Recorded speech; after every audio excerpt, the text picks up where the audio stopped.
جيت عشان خاطرك يا فروحه النهارده واحنا هنتكلم بمنتهى الصراحه. طبعا اكيد.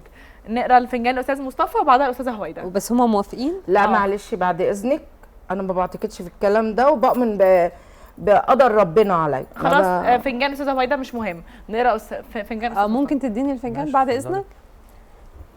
ما جابولكيش حاجه تشربيها يا شيماء؟ لا ما مش عايزه حاجه.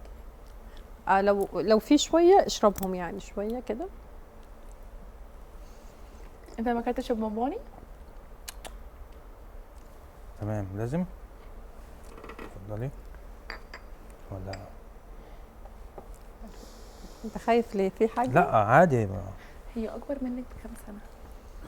هي الكبيره، بس هي اختي مش من بابا، من ماما. اكبر منك بكام سنه؟ يا ستي انت ايه يهمك؟ انا عندي مليون سنه، اكبر منها اصغر منها اخوات، في ايه؟ ممكن تشرب خليكي بقى في اللي انت فيه عشان ما يندلقش. معلش لا ولا يهمك. معلش. انت عايز تشوف لك الفنجان؟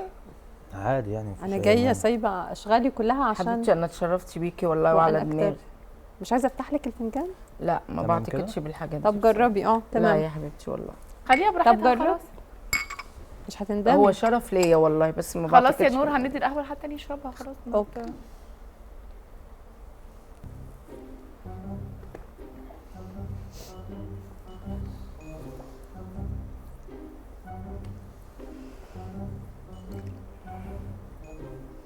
ده في اسرار كتير. انت حد غامض؟ هو من الشخصيات الغامضه؟ هو النهارده بس عرفت ان هو غامض. دهبل. غامض ايه؟ دهبل. عيب كده عيب كده يا ستي لو سمحتي خليكي في الاذاعه والتلفزيون بتاعتك دي اللي انت استاذ حاطه مصطفى فيها. لحظه بس والله يا عبيد ده غامض ايه ومش غامض ايه يا جماعه بقى؟ مدام هويدا. لا لا الا الله. مدام هويدا. استغفر الله العظيم. استاذ مصطفى انت وكلتني اني اتكلم ولا متضايق من كلامي؟ هيا ازاي اتضايق؟ ده انت عسل. اتكلم براحتي. استني يا حنان. طيب استني. بجد قرفتك باينه يا استاذه حنان. هو باين. قرفتك باينه يعني. بصي لانه ما نخلص بس. لا اهو خلاص. ده في مشاكل كتير جدا حاصله وهتحصل. هتحصل ان شاء الله النهارده. يعني انا اسفه جدا من اكيد الوضع ده. وجود استاذه هويدا هيعمل مشاكل كتيره. ضايقتك بحاجه حضرتك؟ لا يا حبيبتي. هي بصتها كده غريبه من ساعه ما جت.